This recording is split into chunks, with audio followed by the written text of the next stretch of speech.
చికెన్ని బాగా వాష్ చేసుకొని అయితే నీళ్ళ పెట్టేసుకున్నానండి. దాంట్లో కొంచెం ఉప్పు, కారం, ధనియాల పొడి, పసుపు, అల్లం వెల్లుల్లి పేస్ట్, కొంచెం కర్డ్, మస్టర్డ్ ఆయిల్ అయితే యూస్ చేసుకుంటున్నానండి మ్యారినేషన్కి. సో దీన్ని బాగా మిక్స్ చేసుకుందాం. దీన్నైతే నేను ఒక అరగంట పాటు అయితే ఫ్రిడ్జ్లో పెడతానండి, సో దట్ చికెన్ అనేది టెండర్గా ఉంటుంది.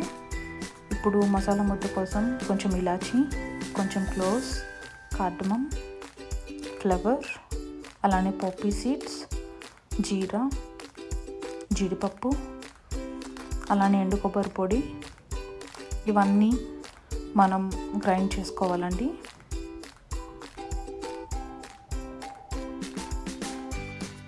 సో ఈ విధంగా అయితే ఫస్ట్ వాటర్ లేకుండా గ్రైండ్ చేసుకోవాలి, ఎందుకంటే గసగసాలు అనేవి అంత ఈజీగా పౌడర్ అవ్వదు. సో వాటర్ అనేది యాడ్ చేసుకొని మసాలాను అయితే పక్కకు తీసి పెట్టేసుకుందాము. సో ఇక్కడైతే నేను 1 kg చికెన్కి ఒక 3 బిగ్ సైజ్లో ఉన్న ఆనియన్స్ని అయితే కట్ చేసుకుంటున్నానండి. ఎక్కువ ఆనియన్స్ యాడ్ చేయడం వల్ల కర్రీ అనేది తీయగా అయిపోతుంది.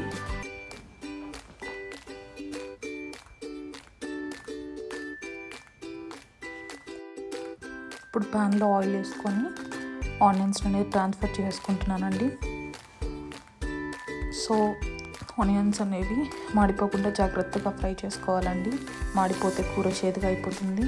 సో ఈ విధంగా బ్రౌన్ షేడ్లో అయితే సరిపోతుంది. అలానే నేను కట్ చేసి పెట్టుకున్న ఈ పుదీనాను కూడా నేను వేసుకుంటున్నానండి. ఇప్పుడు పుదీనా ఆనియన్ అయితే మనం బాగా మిక్స్ చేసుకున్నామండి. ఈ విధంగా అయితే సరిపోతుంది. అలానే రెఫ్రిజిరేటర్లో పెట్టిన చికెన్ అయితే ఇప్పుడు మనం ట్రాన్స్ఫర్ చేసేసుకుందాము. దీన్ని బాగా పైకి కిందకి ఇలా మిక్స్ చేసుకుంటూ ఉండాలండి. ఇలా మనం లో ఫ్లేమ్ మీద కుక్ చేస్తే సరిపోతుంది. దీంట్లో ఉన్న నీరంతా పైకి వచ్చేస్తుందండి. మనం చూసారు కదండి, అక్కడ పైన ఆయిల్ అనేది పైనకి తరలింది.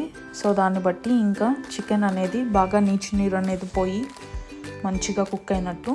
సో ఒక ఫోర్క్ తీసుకొని ఇప్పుడు దాన్ని చెక్ చేసుకుందాం. బాగా ఉడికిందండి ముక్క అనేది. సో ఇప్పుడు మనం ముందుగా గ్రైండ్ చేసి పెట్టుకున్న పేస్ట్ని అయితే యాడ్ చేసుకుందాము. సో పేస్ట్ని అయితే యాడ్ చేసేసానండి. సో కొంతసేపు ఈ పచ్చివాసన పోయేదాకా 5 నిమిషాల పాటు మనం అయితే లిడ్ని క్లోజ్ చేసేసుకొని లో ఫ్లేమ్లో కుక్ చేసుకుందాము. సో ఇప్పుడైతే మంచిగా పచ్చివాసన అనేది పోయిందండి. సో ఇప్పుడు మనం కన్సిస్టెన్సీని బట్టి వాటర్ అనేది యాడ్ చేసుకోవాలి. నేనైతే ఒక చిన్న గ్లాస్ వాటర్ అయితే యాడ్ చేసుకున్నానండి.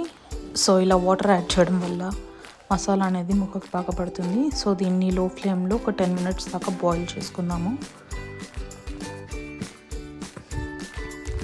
చూసారు కదండి, ఇప్పుడు ఆయిల్ అంతా బాగా పైకి తరలింది. సో ఇంకా కర్రీ అయిపోయిందని దీని అర్థం. సో ఇప్పుడైతే మనం ఇంకా మిగిలినవి అయితే యాడ్ చేసుకుందాము. నేను కొంచెం చికెన్ మసాలా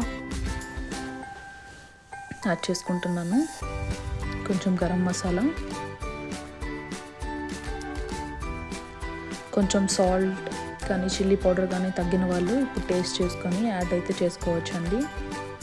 ఇంకా మనం కూర దింపుకుంటున్నాము అనగా అప్పుడు మనం కొంచెం కొత్తిమీర, కొంచెం పుదీనా తరుగు, ఇవన్నీ అయితే యాడ్ చేసేసుకుందాము.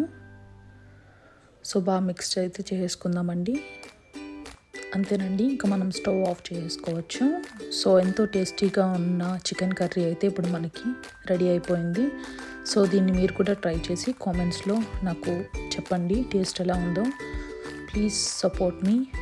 Please like, share and subscribe to my channel. Thank you.